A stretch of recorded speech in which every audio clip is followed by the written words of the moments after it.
Hello, good evening, and welcome to Watchdog Wargaming. Today I shall be reviewing and showcasing my bolt action US Marine Corps figures, which I use for the bolt action Korea Wargaming. The United States Army and the Marine Corps entered into the Korean War under strength, unprepared for the situation, or already low on every piece of equipment needed. They did have a great amount of national pride, and many members had experience from World War II. When the President called for volunteers, and when the National Guard were mobilised, veterans returned in large numbers.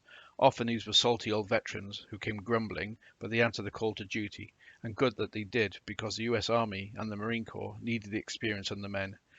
The experienced veterans were able to bring units to combat capability quickly. That made it possible to stop the North Koreans at Busan and then push them far into North Korea and later hold back the Chinese volunteers.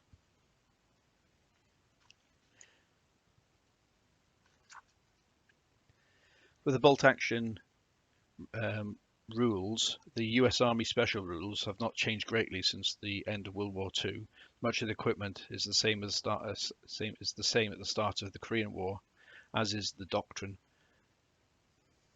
What does change for the US Army in bolt action Korea is the great use of jet aircraft in airstrikes and the addition of Katsu recruits and of course helicopters. Katsu, for those who don't know, was the Korea augmentation to the US Army. Basically, it's Korean recruits or very green soldiers that had 3 weeks of training that were used to backfill or reinforce US Army units, both Army and US Marine Corps, which was great because they had the manpower. What the problems they had with was that majority of them didn't speak English or very little English, certainly at the start.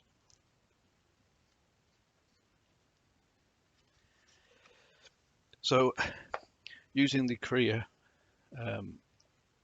rule set, this is roughly about 1,200 points of figures and vehicles, and I will go through them shortly.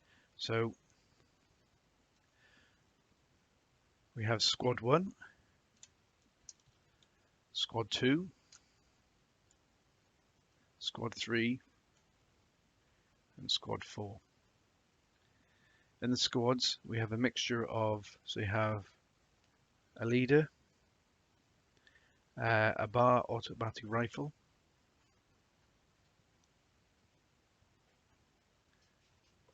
you can have extra, you can actually have 2 bars, and also you can have additional machine gunners as well. So pretty much the squads are pretty much made up pretty much the same. We have the HQ element, we have an officer, and as an additional I have a seasoned veteran or seasoned NCO. So this is what it would have been sort of like your senior gunny. Also as well, just looking to the left, I have, get the stick out, so we've got this is the my medic, and the good thing about the actual rules on for this as well, so the US Marine squad in the late war, instead of having one medium machine gun, which was the M19A4, you can actually have 3 of the M19A6 light machine guns for the same cost.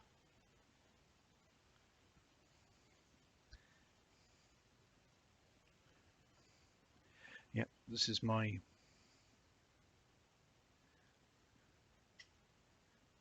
medic.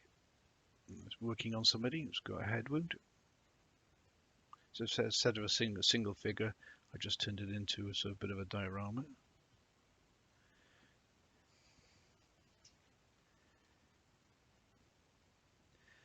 And then the armor support, which I've also included, is an M4A3 Sherman with the 76mm gun. Again, a tank that came out towards the end of World War II, but also was in use in Korea as well. Later versions were the um, had different suspension, and that was more related to the, I think it was the Easy 8. And then we've got here's the sniper team. So there's the sniper smoking a cigarette, as you do as a sniper, and that is an M1903 Springfield bolt action rifle. And again, with the sniper, then you would actually have his the spotter as well.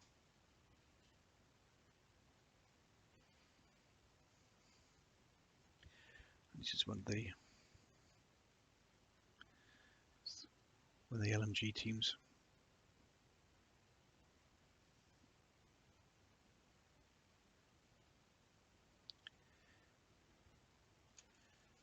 Okay, so as for fire support, I've also included an 81mm mortar, so it's classed as a medium mortar. The actual mortar itself was from the assault group mortar that I had a long time ago, so I've reused that. And then you've got the actual, I converted the loader, so the actual round that he's put in there is a shortened bazooka round. Again, with you've got the loader, the loader, the spotter, and another gunner. Again, they all came from the actual US Marine Corps sprue. What I did with these as sprues as well is actually this mixture of US Army and also US Airborne in there as well. So it just gives it a bit of a nice mix. So you've got helmets with cover, with the famous US Marine Corps cover, and then you've got helmets that have just got net on them, and then helmets that haven't got anything at all. And then also I made myself the bazooka. Let's get this to focus right. Now this bazooka was the one that they used in World War II.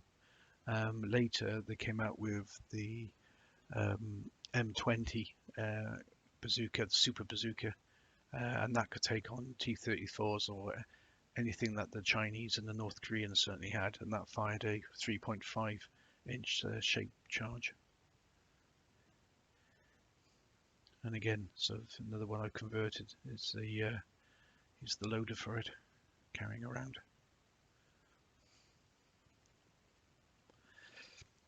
Now this is something interesting as well, is that towards the end of World War II, the recoilless rifles started coming out. So again, this is a sort of support element, and this could either be the 57mm M18 or the 75mm M20 recoilless rifle. So I just looked online and found a company that did the recoilless rifle. This is very, if I remember what the company is, I'll try and put it in the description below. So I just based it on there. It's a very crude sort of casting, but it does the job. I know there's some new ones coming out from other companies, but this is what was available for me at the moment in time. And again, with the sprues that they had, I've made another spotter. I've made a gunner and another gunner. So it's three actual three on this crew as well.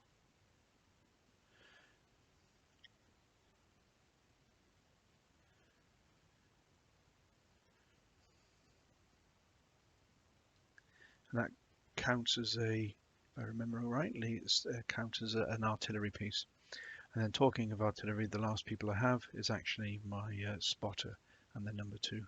So again, using bits from other kits, I've created the actual spotter. Got its map case and everything. And then there's number 2.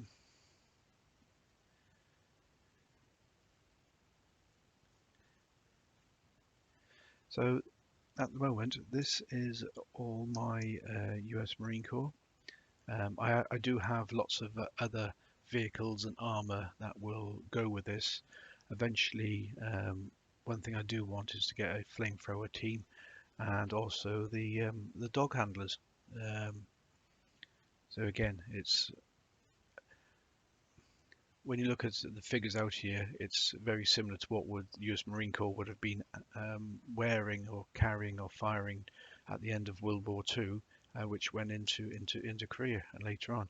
But in the later war, mid and later war, where it started getting a little bit colder, the especially the sort of like battles like Chosin Reservoir, we've had the cold weather kit. Warlord Games did bring out a special figure, which I have painted up. Let me see if I can find it. And this is what sort of, and this is what the US Marine Corps would have been wearing at the Chosin River. And hopefully they'll bring out other figures like that. I know they've got their US Army winter wear, which will do for the time being, but these ones are very specific because the US Marine Corps were very sort of proud about their camouflage helmet covers and the actual sort of poncho at the back, and that was certainly something that they wore all the year round. It's nice cast iron.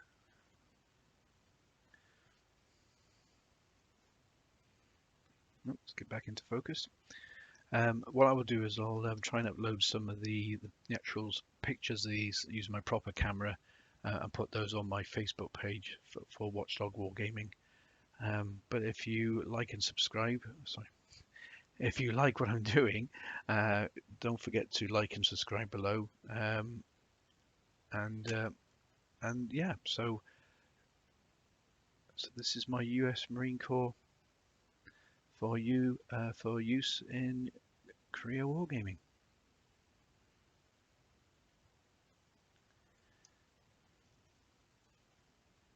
So thanks for your time, much appreciated. Don't forget to like, subscribe. Please add any comments below, and I will catch up with you again. Goodbye now.